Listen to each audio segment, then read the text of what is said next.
Bonsoir, bonsoir. Nous sommes en direct de l'aéroport de Raiatea. Nous sommes bien arrivés après une escale de deux petites journées à Huaine. Je suis arrivé tout à l'heure. Déjà, c'est un vol qui dure 20 minutes. Donc c'est vrai, c'est vraiment. Tu t'as pas le temps de te stabiliser en l'air, tu montes, tu redescends quoi. Et donc là, je suis arrivé à Raiatea. Je suis arrivé à. L'avion il avait un peu de retard, je suis arrivé après 17h. Et ici, comme il fait nuit tôt, et qu'à chaque fois c'est un peu la galère pour aller dans la ville, comme j'ai pas d'internet, j'ai pas de taxi, j'ai pas de pension et tout, je me suis dit que j'allais dormir dans l'aéroport. Mais en fait ici, c'est quand même plus gros en termes d'aéroport que les autres îles que j'ai faites. Et du coup, ils le ferment.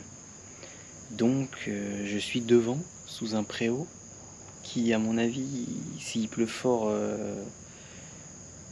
abrite pas totalement, donc je verrai bien si je bouge ou pas, mais je vais dormir là ce soir. Franchement, ça me dérange pas du tout, je pense que je vais bien dormir.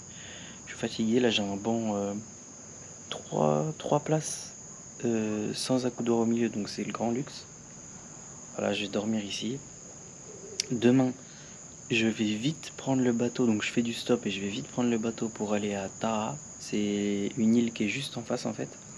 Allez voir, je crois que il y a la vallée de la Vanille, tout ça là-bas, donc je vais passer la journée là-bas. Et je reviens le soir,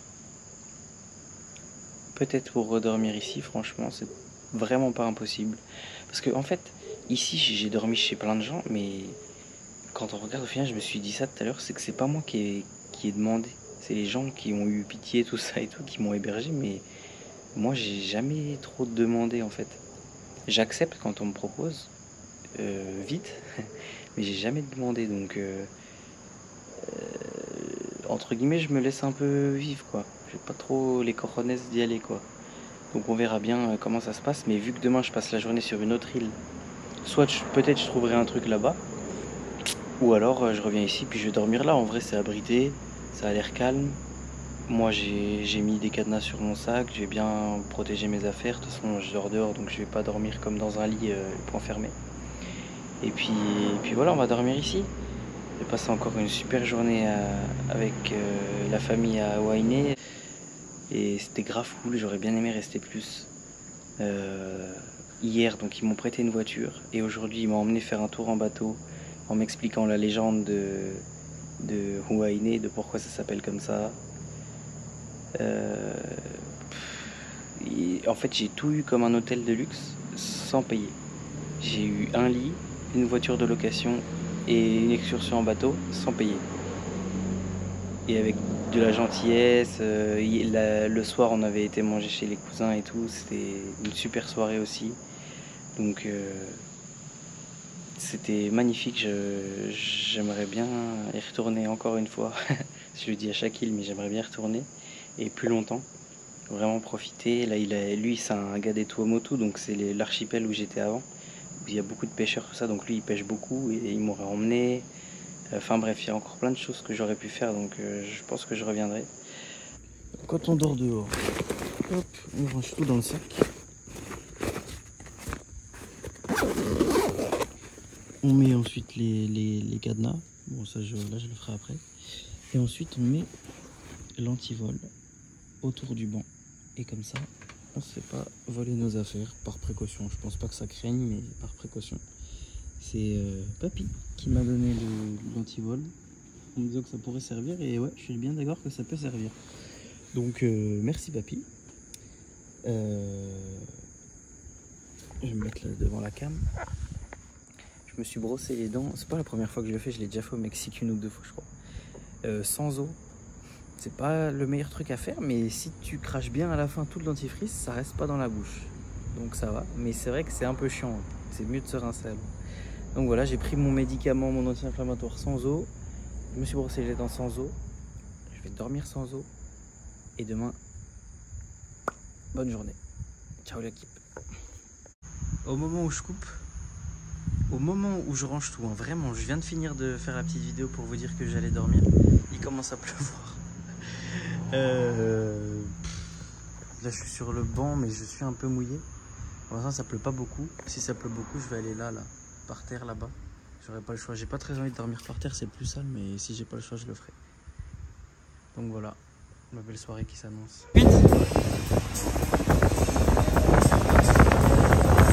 Ils le vendent à 7000 francs, 58.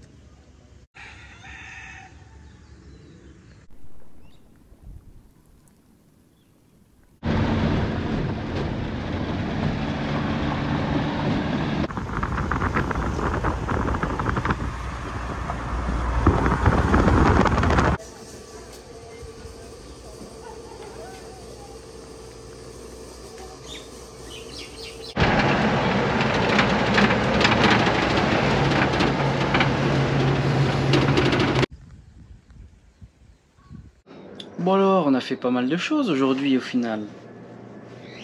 Donc je me suis réveillé ce matin de mon banc. J'avais changé d'endroit dans la nuit parce que la pluie venait en fait. J'avais peur de ça et ça a été le cas. Au début ça allait, c'était de la pluie fine donc je suis resté. Après ça s'est calmé. Et après c'est revenu plus fort et là ça allait mouiller tout. Enfin ça mouillait tout mais je veux dire ça aurait vraiment trempé le sac de couchage et tout. Donc je suis allé sur un autre banc que j'avais pas vu au début et qui était mieux abrité. Donc j'ai passé une nuit pas mauvaise. On peut pas dire que j'ai mal dormi. Et ce matin mon but c'était d'aller à Taha, je sais pas. Donc tu prends un bateau parce que c'est une autre île. Donc j'ai pris un petit bateau. Je suis arrivé ce matin et je me suis dit là tu fais les activités un peu touristiques. Donc j'ai fait la vallée de la vanille. C'est une petite plantation de vanille et tout. C'était bien sympa. Ouais. Il y avait les plantations donc de vanille, il y avait des pamplemousses, il y avait noix de macadamia, donc c'était intéressant de voir tous les arbres qui font finalement ces fruits-là. Et puis j'ai vu, il m'a expliqué le gars Alfredo, qui vous le verrez plus tard aura un autre rôle. Il m'a expliqué comment il procède, quoi, comment il procède pour féconder la vanille, puisqu'il n'y a pas d'abeilles qui pollinisent la vanille ici. Donc il m'a expliqué ça. Il m'a expliqué ensuite comment aller récolter, ce qu'ils en font, qu'ils font des gousses qui sont pas très jolies. Ils réutilisent le plus possible les éléments, donc c'était super intéressant. Puis ça sent bon la vanille, moi, m'a donné envie en fait. Tu sens la bonne vanille là, c'est de la vraie et tout, ça donnait envie. Quand tu vois les prix, ça donne un peu moins envie. Ici, c'est très très cher. Genre, c'est. Si je dis pas de bêtises, je crois que c'est comme 60 € les 100 grammes, un truc comme ça, il me semble. Là où j'étais ce matin, c'était ça, je crois. Donc c'est quand même très très cher. Mais c'était sympa. Après, je suis allé dans 2 distilleries, enfin 2 romeries surtout. La première où au final il y avait encore un peu d'explications sur la vanille, donc c'était cool. Et j'ai pu, moi, comme vous verrez dans la vidéo, polliniser, enfin féconder une fleur de vanille. Parce qu'en fait la vanille, si la fleur est pas fécondée le jour même, elle tombe la fleur. Si elle est fécondée, elle tombe pas, puis elle crée une gousse au fur et à mesure. Du coup j'ai fait ça. C'était bien sympa. Petit bébé à côté qui pleure. Et après j'ai visité, donc c'était une distillerie, mais c'était aussi un endroit où ils font de l'huile de coco et de l'huile d'une autre noix qui sert, qui est un peu une noix, enfin l'huile est un peu dermatologique, c'est un peu un médicament ici, pour la peau, pour les problèmes de peau, tout ça. Donc j'ai vu comment ils fabriquaient ça, l'huile de coco, l'huile de noix, là, j'ai acheté un anti-moustique fait à base de l'huile de coco, avec un peu de citronnade et tout, et ça marche bien.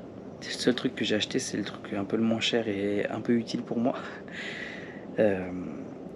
Et j'ai eu aussi, donc j'ai eu une petite dégustation de rhum, j'ai vu comment ils le faisaient et tout.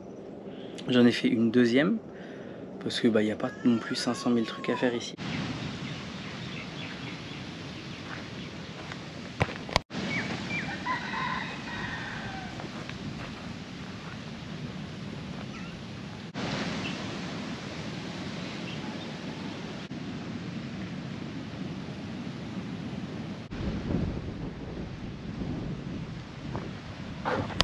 on se retrouve. Hier, j'étais en train de filmer mon bilan de journée dans la maison de mon hôte quand il était en train de revenir, et du coup j'ai coupé et puis j'ai passé la soirée avec lui.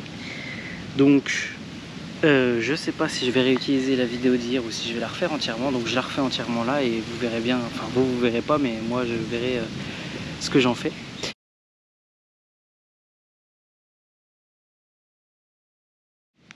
Et ensuite j'ai fait une ferme perlière et je m'attendais pas du tout à ce que ce soit aussi compliqué comme processus pour avoir une perle, une huître perlière. Donc en gros, pour faire court, tu peux pas, enfin en gros une huître de base, une huître perlière, quand elle crée une perle, c'est parce qu'elle a ingéré un grain de sable par exemple, qu'elle n'arrive pas à faire sortir d'elle, et donc elle crée de la nacre autour pour pouvoir faire une boule entre guillemets, boule lisse, et comme ça elle peut l'éjecter. Sauf que ça, c'est très rare, ça, du coup elle l'envoie au fond de l'eau, etc. Enfin, tu peux pas faire une agriculture comme ça. Donc du coup, qu'est-ce qu'ils font? Ils créent entre guillemets un faux grain de sable, c'est différent, c'est pas un grain de sable, mais ils créent ça, et il y a tout un processus. Donc déjà, qu'est-ce qu'ils mettent pour créer les perles? La base des perles en fait, c'est de la coquille de moule du Mississippi, donc rien à voir avec la Polynésie. Donc ils prennent la coque et ils la polissent, ils en font une boule une boule quoi, clairement, comme une perle, mais de moule de Mississippi. Ils sacrifient certaines huîtres et ils prennent leurs lèvres, donc c'est une partie de l'huître qui crée la nacre en fait. Donc ils prélèvent un petit bout qu'ils mettent sur la perle de moule du Mississippi là. Et ça en fait ils vont venir le mettre dans l'huître qui va créer ensuite la perle. Comment ça marche?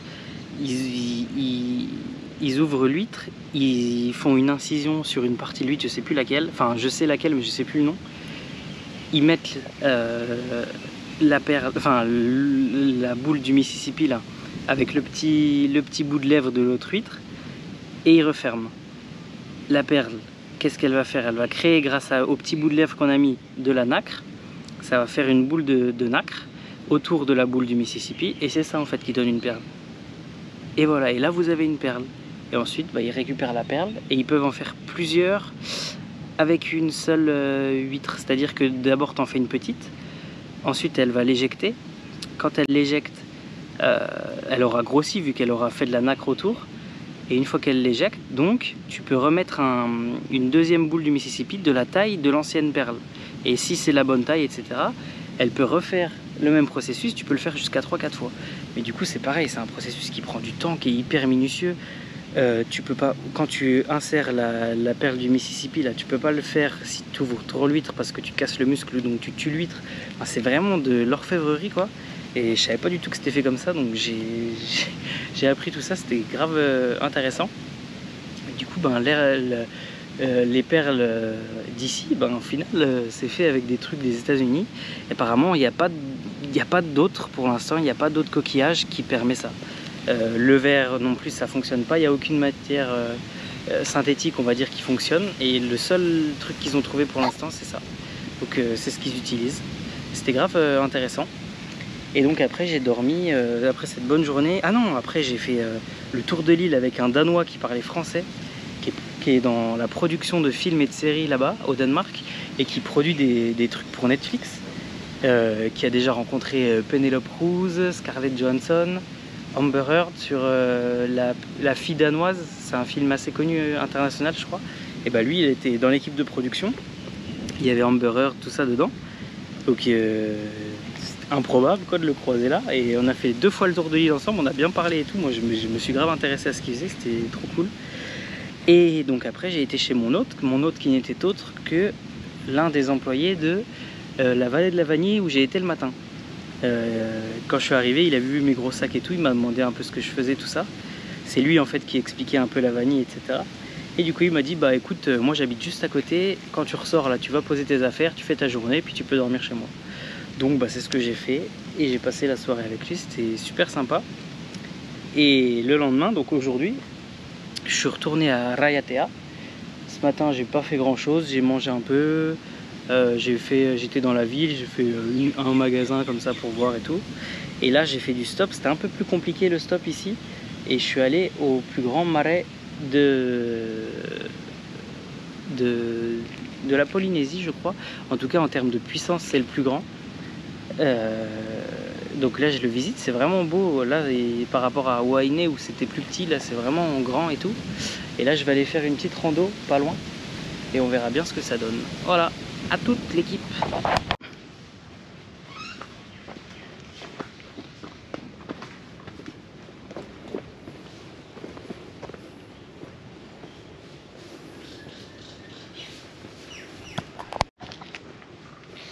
Et comme quoi ça vaut le coup de dormir un peu à l'improviste chez les gens et tout, parce que du coup la vanille, quand ils te la vendent prix touriste, enfin prix voilà, prix de vente, c'est genre donc j'ai dit 60 € les 100 grammes. Et moi du coup j'ai eu les prix un peu plus locaux on va dire. J'ai eu 100 grammes pour 36 €. Donc j'ai pas eu moitié prix non plus, mais pas loin. Et voilà quoi, ça vaut grave le coup. Donc je vais pouvoir envoyer ça à la famille en France. J'espère que ça leur fera plaisir. La vraie vanille de Taha, l'île de la vanille, l'île de Teura aussi. Donc voilà, c'était encore une belle expérience. Rencontrer encore des nouvelles personnes. À Wainé, le père de famille, il vient des Tuamotu, c'est l'autre archipel dans lequel j'étais juste avant là pour la plongée. Et sa famille, ils tiennent je commence à... ça grimpe pas mal. Donc sa famille tient une ferme perlière là-bas. Du coup pour ma mère, il m'a donné une paire de boucles d'oreilles en perles et une perle. Donc vanille presque moitié prix, perle gratuite, voiture de location gratuite, tour de bateau gratuit, pêche gratuite. Pourquoi venir payer quand tu peux tout avoir gratuit? La plongée, j'ai pas encore réussi. Plonger, c'est bien payant.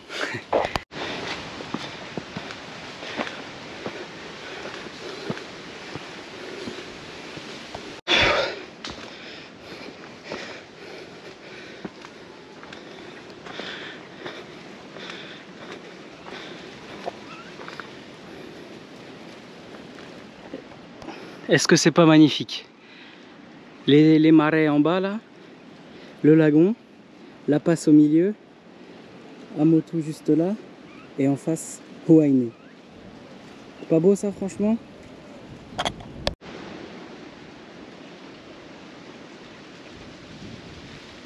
Hop, nouvel endroit. Là, je vais aller voir j'ai oublié le nom, Gabron je crois. Je vais aller voir en gros des formations rocheuses volcaniques qui sortent de terre entre guillemets. Et apparemment c'est pas mal, donc je vais aller faire ça. Et après je vais essayer de refaire du stop vers la ville. Mais le stop ici c'est pas évident franchement. Bon, je pense il y a des endroits bien pires hein. Mais là de mon voyage c'est l'endroit le plus dur. Là où à Taha ou à Wainé ça allait très vite. Là j'ai attendu une bonne demi-heure. Déjà il n'y avait pas beaucoup de voitures et elles me prennent pas. Et bon là il y a un gars qui m'a pris. Donc on trouve quand même hein. Donc là je vais aller voir ça. Je crois qu'il faut que je marche un peu, donc je vais bien avoir chaud là. Ça monte en plus. Et puis après je redescends en ville pour dormir dehors je pense. Je pense que je vais dormir dehors ce soir. Et demain je vais à Mopiti.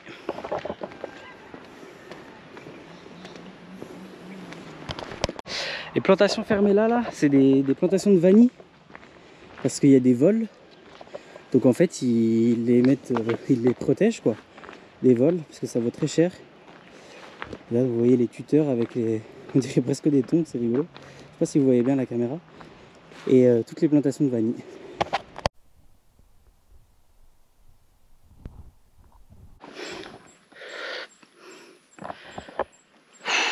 Je viens de me taper je sais pas combien de temps de marche à monter de ouf avec les gros sacs et tout. Je suis fatigué. Et là j'ai la promenade, j'ai 20 minutes de promenade, mais ça commence par Des escaliers, je vais mourir. Je vais mourir.